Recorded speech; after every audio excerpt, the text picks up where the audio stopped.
Hello বন্ধুরা, সবাই কেমন আছেন? আশা করছি সবাই খুব ভালো আছেন। আমরাও খুব ভালো আছি। সম্রাট এন্ড তনিমার ব্লগে আপনাদের সবাইকে স্বাগত। তো আগের ভিডিওতে তো আপনারা দেখেইছেন যে সম্রাট কিন্তু তরমুজ দিয়ে ভীষণ ভালো একটা কিন্তু শরবত বানিয়েছিল। তো সেটা খেতেও ভীষণ ভালো হয়েছিল। আর ওটা বানানোর পরে এই যে এতটা মতন তরমুজ আমার কাছে রয়ে গেছে। তো নষ্ট করতে তো কোনো জিনিসই ভালো লাগে না, জিনিসের যা দাম। আর এখন যা গরম পড়েছে, গরমে অন্য কোনো কিছু খেতেও ইচ্ছা হচ্ছে না। তো তার জন্য ভাবলাম যে ঠান্ডা কিছু বানিয়ে ফেলি। তো আজকে আমি বানাবো তরমুজ দিয়ে আইসক্রিম। কি ভাবছেন যে ভুল শুনেছেন? তরমুজ দিয়ে আইসক্রিম? কিন্তু না, ভুল শুনেননি, আপনারা ঠিকই শুনেছেন। আজকে বানাবো তরমুজ দিয়ে আইসক্রিম। তো পুরো ভিডিওটা আমার সাথে দেখতে থাকুন, স্কিপ না করে, যে আমি কিরকম ভাবে বানাই। তো চলুন শুরু করা যাক। তো এবার আমি কিন্তু তরমুজটাকে আগে ভালো করে কেটে নিই। তো আমি এই তরমুজটাকে আগে লম্বা করে দুই অর্ধেক করে নিচ্ছি।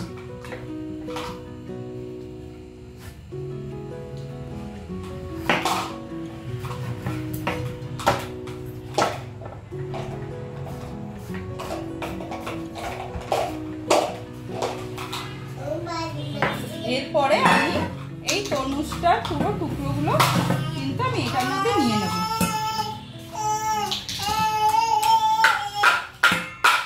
তো আমাকে যে একদম ছোট ছোট করে কাটতে হবে সেটার কোনো ব্যাপার নেই, মানে সাইজের কোনো, তরমুজটাকে জাস্ট এখান থেকে কেটে তুলে নিচ্ছি। এটাও সেম পদ্ধতিতে কিন্তু আমি এই যে কেটে পুরো এটাকে কিন্তু নিয়ে নিচ্ছি।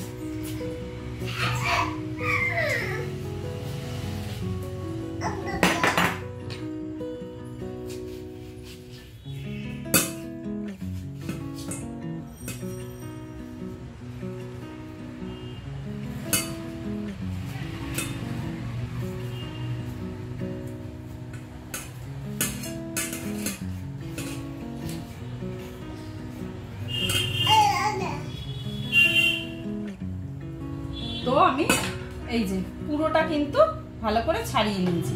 এরপরে আমি কি করব, এটার মধ্যে যে বীজগুলো আছে, তো বীজগুলোকে একটুখানি বেছে নেব যতটা পারবো।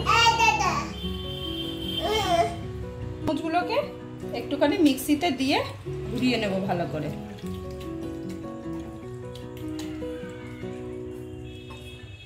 জল কিন্তু এক ফোঁটাও দিইনি, যে তরমুজের যে রসটা সেটাই কিন্তু বেরিয়েছে।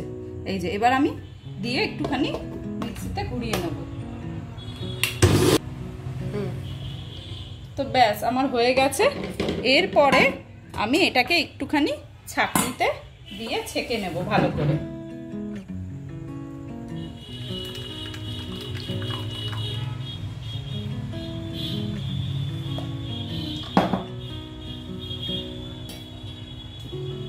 এরপরে আমি ভালো করে একটুখানি নাড়াচাড়া করলেই দেখুন আরো কিন্তু রস বেরোচ্ছে। যতটা পারবো আমি একটুখানি চেলে নেব, তাতে রসটা পুরোটা বেরিয়ে যাবে আর এই ছাবা ছাবা জিনিসটা থাকবে না। তো এই যে দেখুন আমি পুরোটা ছেঁকে নিয়েছি। তো এরপরে প্রসেসটা আরেকটু আলাদা। তো চলুন এর পরের প্রসেসটা দেখাই।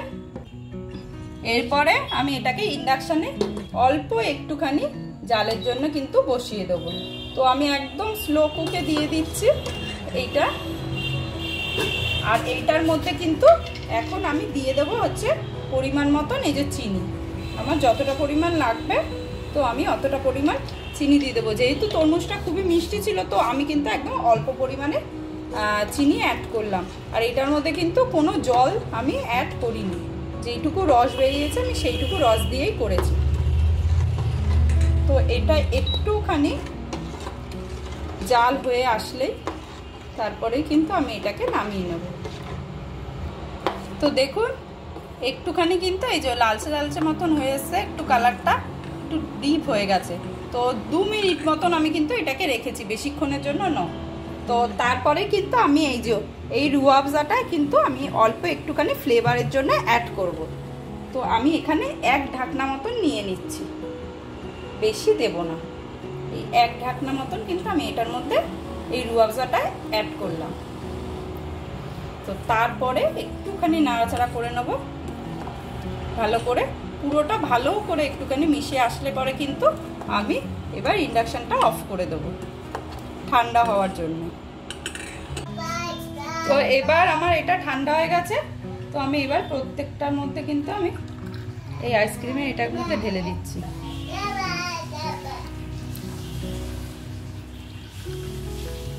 সবকটা মনে হবে না, যতটা হয় অতগুলোই দেবো।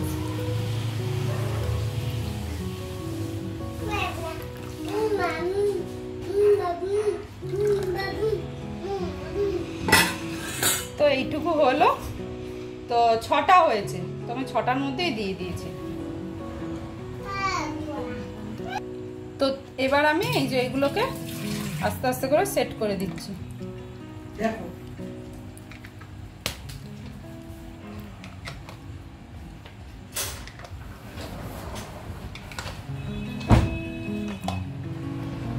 এটার মধ্যে নেই, তবু আমি এটা একবারে আটকে রাখলাম।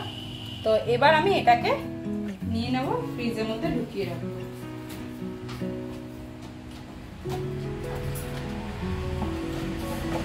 ব্যাস, তো এটা বের করবো আবার কালকে।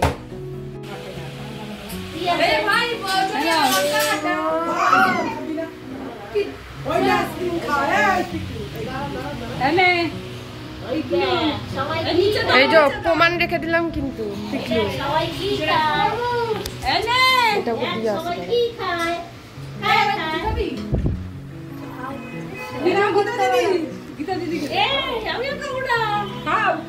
না তরমুজ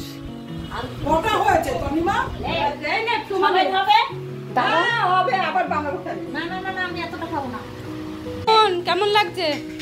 ভালো লাগছে? হ্যাঁ, আমাকে একটু দাও, তোমার তো ঠান্ডা লেগেছে, খেতে হবে? দাও, হবে না? হ্যাঁ, পিকলু কেমন কেমন? ভালো ভালো লাগছে? মিষ্টি হয়েছে? মিষ্টি